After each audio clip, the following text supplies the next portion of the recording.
welcome to the National, White Man's News. I'm Peter White Mansbridge. Incorporation for Dominant Culture is working closely with the Ontario government to help streamline its social assistance system. This private-public partnership is seen each week on this network as 3 individuals on welfare are tested to determine whether they should continue receiving public benefits. The final decision each week rests with an expert panel of money handlers from the financial sector, including such firms as Nortel Networks and Arthur Andersen, small business owners, and you, the viewing public. So watch this week as 3 single welfare mothers step up to the challenge on our award-winning quiz show, Who Needs to Stay on Welfare? This is followed by a personal appearance on Firing Line and the Tubalard Family Hour. To close out the week, there is the 400-meter food bank dash. That's the National White Man's News for tonight. I'm Peter White Mansbridge. Thanks for watching. Good night.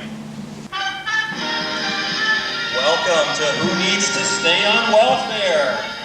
This week's 3 lucky contestants are chosen by their SIN numbers. For their chance to stay on welfare, they're all single moms. Please welcome Louisa from Sudbury, Marion from Chatham, and Lori from Toronto. And here's your charming host, Connie Gunford. Hello. Ladies, good luck. You know the rules. Louisa, pick a category. I'll take Ontario Works for a food bank voucher. Okay, Louisa. Okay. Why is workfare a good thing? It helps get welfare moms into the workplace to take the jobs of middle-class women who can be returned back to their homes. Well done. Marion, category. I'll take tax cuts for a GST credit. Marion, can you explain how tax cuts have stimulated the economy of our province? You do realize Mike Harris had to borrow $14 billion to finance those cuts, don't you? Marion, that's not the answer we need. Lori, what category would you like? Take your time. How about labor standards for baby bonus? I'm sorry, Lori, they're no longer available. Try again. Okay, I'll take workplace safety for free skills training at Burger King. How has the Employment Standards Act created a more flexible marketplace and positive investment climate? Is that because now we can work 60 hours a week? Very good, Lori. Final round now. If a woman on welfare has a male companion, should she put the toilet seat down before the welfare worker comes? Yes, she should, yeah. I'm sorry, Lori. Yes, Louisa. She shouldn't have a male friend if she's on welfare. Well, it looks like someone knows the rules. Thank you, ladies, for being on the show. See you all next week.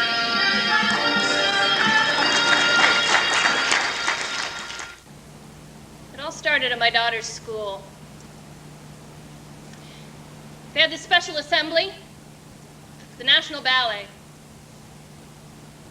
My daughter took one look at those ladies in them tights, and that was it.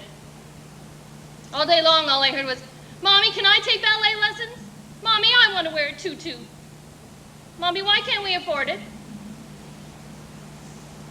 Nearly drove me crazy. God, she danced beautiful. She used to twirl around the living room after school.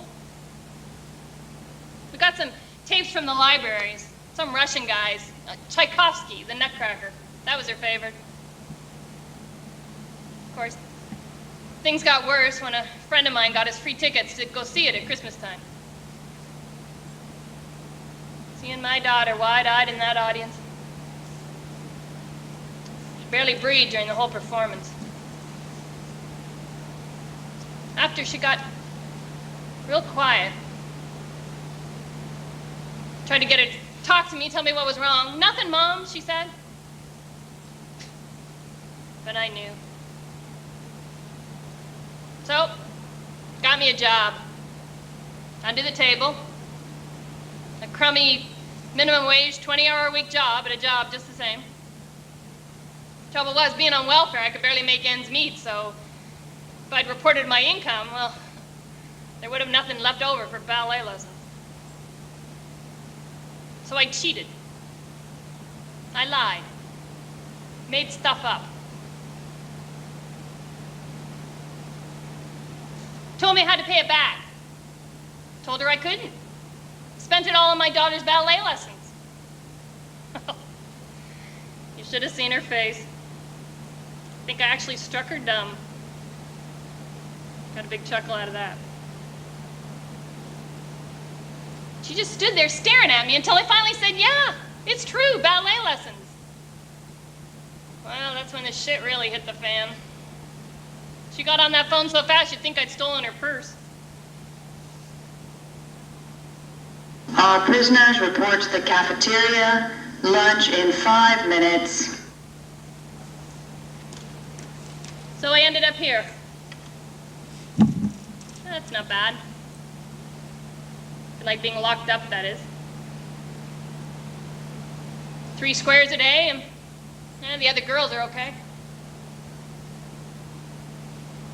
Best part is, my daughter's still dancing. She's even gotten herself into a dance company in Europe. Go figure. Too bad I'll never get there to see her. But you know what? I'd do it again in a minute. Pulse, pulse, swab, swab, cut, cut, clamp, clamp, clock, clock, card, Visa. paid, Paid. close, next, Close. Next. pulse, Pulse. swab, Swab. cut, Cut. clamp, Clamp. clock, Clock. card, Diners. paid, Paid. close, Close. next, Next. pulse, Pulse. swab, Swab. cut, Cut. clamp, Clamp. clock, Clock. card, MasterCard. paid, Redial. redial, Redial. clock, Clock. card, Declined. reason, Expired. patient. Expired. Are you and Harold still set to drive me to the hospital? What for? Oh, don't you remember my glaucoma operation? I go in next Wednesday. I'm going to that nice place in Uxbridge. Oh. Costs a bomb. Hey, but what is wrong with you today? Oh, nothing. It's just, well, I have this friend, Betty. She's having a lot of trouble seeing. Well, what's wrong with her, dear? She might need an operation.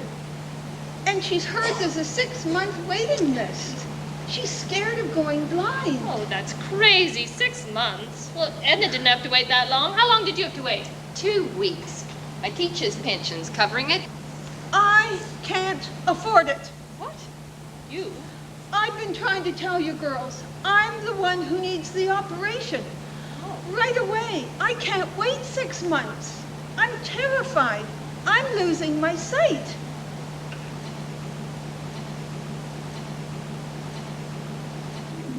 Welcome, boys and girls, to the Story Hour. Today's story is sponsored by General Junk Food Enterprises, makers of Coca-Cola and Tubalard Tater Chips.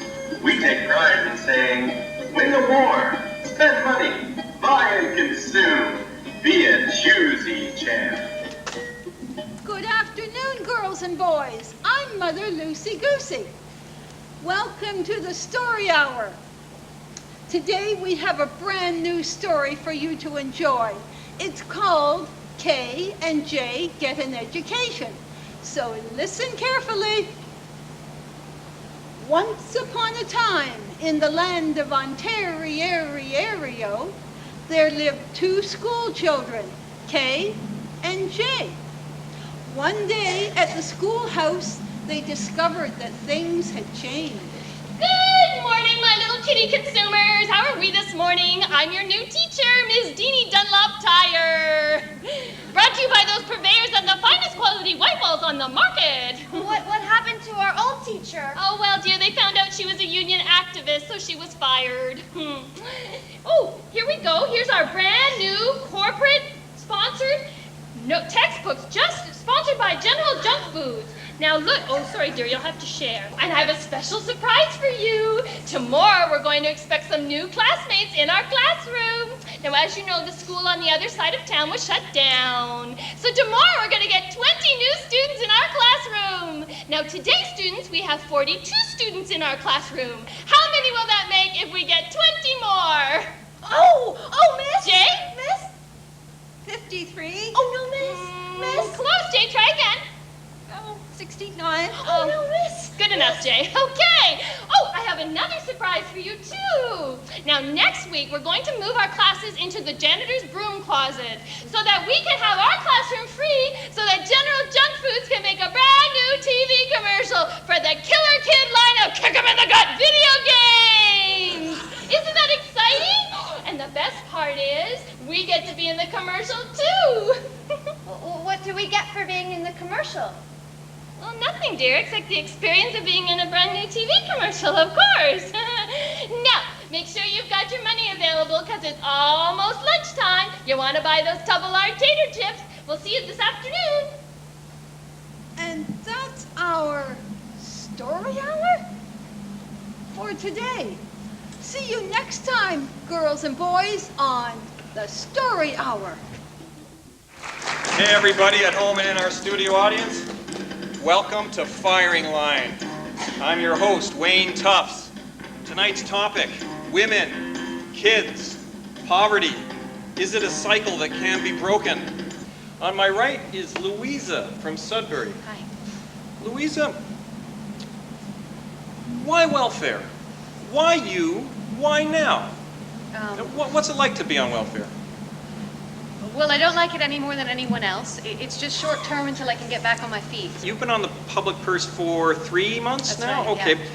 When will you find a job? Oh, well, I've been looking. It's just hard to find someone to hire you when you're expecting. You're expecting another child. Yes, I am. Were you using contraception? No, I wanted to have this baby. And the father?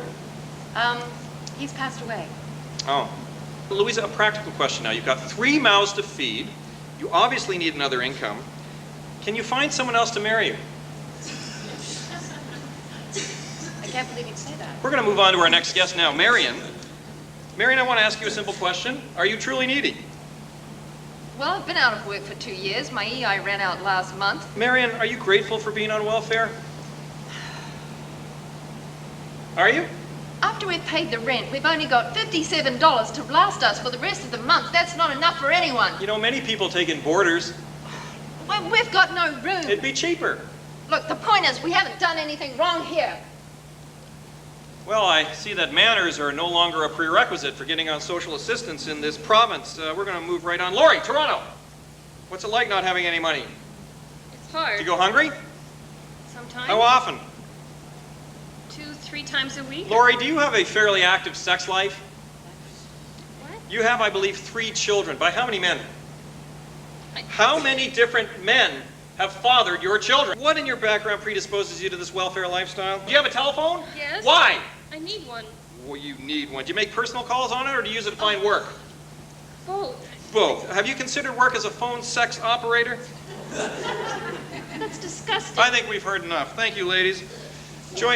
Thank you, ladies. Join our 3 contestants later this week on the Tubalard Family Hour and the 400-meter Food Bank Dash. In a crazy world, you need someone like me to watch out for your taxpayer dollars. That's why you've got Firing Line. That's why I'm the taxpayer's watchdog, Wayne Tufts. Thank you, and we'll see y'all next week.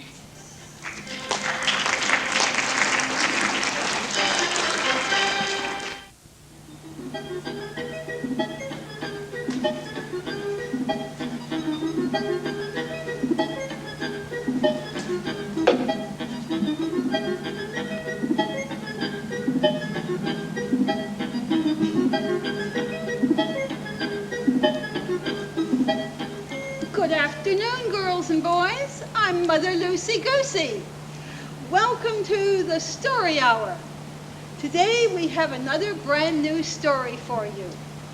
It's called The 3 Wishes. So listen carefully and see if you can spot the moral of this tale. Once upon a time in the land of Ontario, there lived a little girl named Trillium. Now, this little girl was a very sad and worried little girl. She had very little money, and things seemed to be going from bad to worse. Oh, woe is me. I don't know what I'm gonna do. I just can't seem to get ahead. Life is so hard. I wish there was someone who could help me. And suddenly a strange sound was heard. And lo, an incredible vision appeared before her. Worry not, dear Trillium. My name is Tory Godmother, and I've come to solve all of your problems. All you need to do is listen very carefully to my instructions, and when we're done, now, dear, listen to my instructions, and when we're done, you will receive a very special present. Well, that's wonderful, Godmother, but what are you gonna give me? And what have I gotta do to get it? Why, only the biggest tax cut you've ever seen, and you can spend it on every little thing your little heart desires. What have I gotta do to get this magical tax cut? Very little, my dear. All you need to do is allow those nice, big companies to come into the land of Ontario to deliver the things that you need: the air, the land, the food, and the water. And when you've agreed to do this, all of your wishes will come true, and that magical tax cut will be yours. Well, I see. So if those nice big businesses come in and take over all of the services, will that mean I have to pay for everything? Then I'll have to spend all of my magical tax cut, won't I? No, my dear, because when you allow this to happen, those nice big companies will do things far more cheaply and efficiently. Believe me, little Trillium, it's the answer to all of your prayers. Well, I don't know. I don't even earn enough money to pay taxes, let alone get a tax cut. I really don't think so. And suddenly the strange sound was heard again. And again a miraculous apparition appeared before her. Stop right there, Tory Godmother. I, too, can promise you all that your heart desires. Who are you? Why, I'm Liberal Fairy Belle. And I can promise you the best in healthcare and education. No more worrying about whether your sick granny can have that operation. And no more angsting over whether you can afford a university education. I can provide them all. Well, I am worried about my granny, and I do so want an education. Oh, but the way things are going, lady, I'm gonna have to go on welfare. And you didn't mention anything about restoring the welfare cut. Well, no, of course not, but... And for the third time the strange sound returned. And again a third illusion appeared before her. You guys are incredible. What a load of hooey. Sister, I'm the Great Pumpkin, NDP.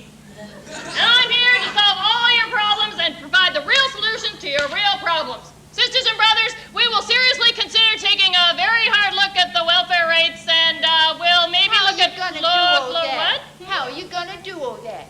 Sisters and brothers, we'll just do it, that's all. Oh, phooey.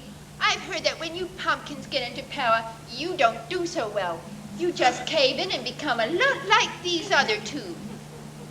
Well, that's just not true, sisters and brothers. I tell you... What about that Glenn Clark guy and the bingo scandal in BC? Or Bob Ray lobbying for Disney? Now, that's not very nice. Yeah, but... I don't think so. There's gotta be some other way. Besides, I'm too young to vote. What? You've tricked us. You've been wasting our time. I must be gone. I'm off to the senior center for a photo op. Sisters and brothers, we really care about youth, but I gotta go. Oh, well, what was all that about then? Seems I'm no better off. Hi, Jack and Jill. It's Trillium from down the road. Listen, I was thinking we all ought to get together sometime and get ourselves organized.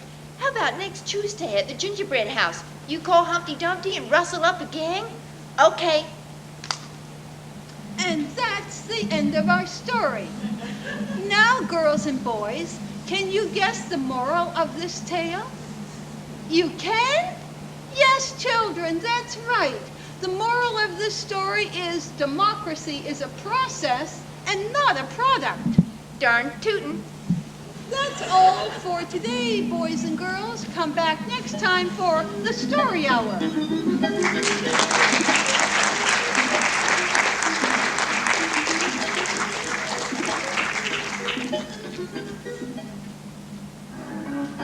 Live from the Toronto studios of the Corporation for Dominant Culture, it's the CDC's National White Man's News. Good evening. Welcome to the National White Man's News. I'm Peter White Mansbridge. A Canadian cultural institution has hung up her beak and called it a day. Blanche McCormick, known to millions of young Canadians as the affable Mother Lucy Goosey, was unable to renegotiate her contract with the CDC Story Hour. A recent controversial segment of her show seemed to imply that democracy is a process and not a product. White Network spokesman felt that the content was inappropriate for white children, and McCormick was unavailable for comment. That's the news for tonight. Because of the fact that local news is no longer available, watch for a rebroadcast of this program at 11, 12, 1, 2, 2:30 in Newfoundland. I'm Peter White Mansbridge. Thanks for watching. Good night. Welfare moms to the set immediately. Where are they? They were supposed to be here by now. Where are they? Oh, there's one of them. Hello, ladies! This is the producer of the CDC's Tubalard Family Hour. Are we excited about this event? Your appearance has been extremely successful. Highest rating since our welfare programming began. You should be very proud of yourselves. How are you enjoying things so far? Are you kidding? I've never been so humiliated. I'm just trying to get strange phone calls at home. Right, well, back to business now. Let's see, you've so far completed our 2 mandatory programs, Who Needs to Stay on Welfare and Firing Line. And on Friday, we have you all down for the 400-meter food bank. Actually, I don't think I can participate in that. I'm 5 months pregnant. Louisa, is it? Yeah. A lot of pregnant women work right up until they're due, and you're not even employed, are you? Well, maybe when you're all done persecuting us on national television, we can actually get out and find a job. We'll have the CDC doctor check you over and give you the all clear, Louisa. Now, we need to get this show on the road. We need to have your children on the set within the hour. What? Our children, why? Your children are going to perform on this week's Tubalard Family Hour. There'll be a strong visual for the audience. I'm not going to expose my child to that. I think I'm gonna throw up. Don't you see? There's no winning here. I'm not going to do that. Ladies, you're wasting precious time.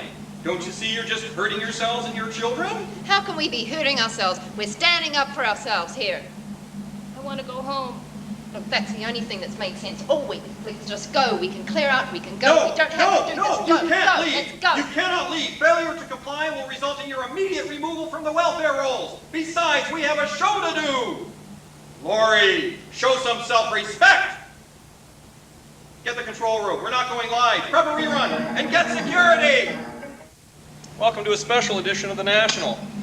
Apologies for the state of our set. There has been a CDC technician strike, forcing those of us who are normally dedicated to producing the newscast to doing the menial chores of union technicians. However, tonight's show is a very important one. By the way, I am Peter White Mansbridge, and this is the National White Man's News. This evening we are hosting a special town hall discussion in Toronto. The theme of this evening's town hall discussion is governance. Who is fit to govern us? Are we fit to be governed? What are the important issues to average Canadians like yourselves? But first, in tonight's headlines, in an unprecedented move, 3 welfare mothers who appeared earlier on our award-winning Who Needs to Stay on Welfare disappointed audiences earlier today when they failed to appear for the taping of the Tubalard Family Hour program. CDC Head of Programming Isabel Ast expressed outrage, shock, and horror that these women rejected their opportunity to stay on welfare. The 3 welfare mothers are currently disqualified from receiving social assistance in the province of Ontario for the next 5 years and face criminal prosecution. None of the women was available for comment. In sports news today, the World Bank swept both ends of a doubleheader against Zimbabwe. The IMF, holding on to first place, absolutely crushed Jamaica's playoff hopes with the sudden death pulling of development credits. That country had failed to get its social spending out of the end zone throughout the game. And now, we turn to an important issue facing all Canadians, that of governance. You will excuse me again as I have to perform one of the menial tasks normally assigned to one of our labor unions. shed a bit of light on that.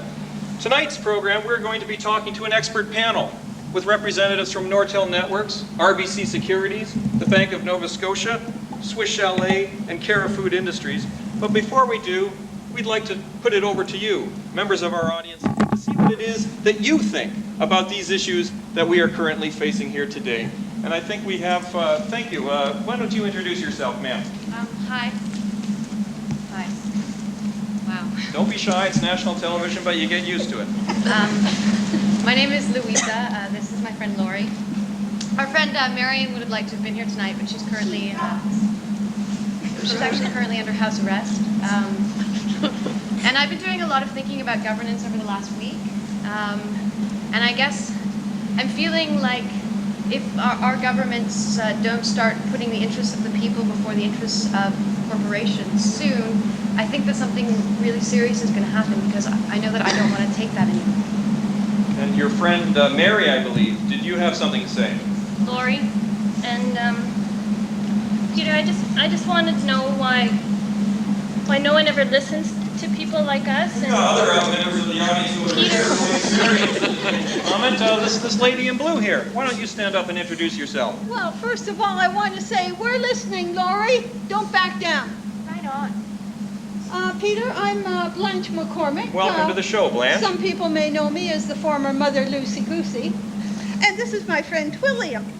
Hi there. And I think that it's very important for ordinary people like us to find every way we can to find out what's going on. And I also want to say I admire the courage of these women, Louisa and Lori, for standing up for themselves. Right on.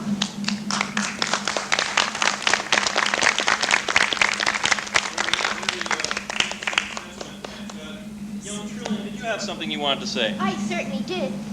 I think life isn't always as peachy as it seems. You really gotta ask the questions. Absolutely, and that's why we're here tonight. And that's why we brought in, at great expense to the CDC, some of the leading financial experts in Canada. As we said before, they represent banks and major corporations, weapons Yes, Blanche. We are the expert panel here. Yeah. I invite you to come join us. We can speak for ourselves. Yeah, get your cheeks on the seat, Mr. White Mansbridge. Well, that's a very noble sentiment, but my Please, job come really join here is to moderate the discussion, Well, Blanche. come join us. But I am getting word from our new producer. Well, maybe we can. We'll try it for a second. You take it away. Just Way to go. I want to ask if there are questions or comments that you folks would like to make about the issues you're concerned about.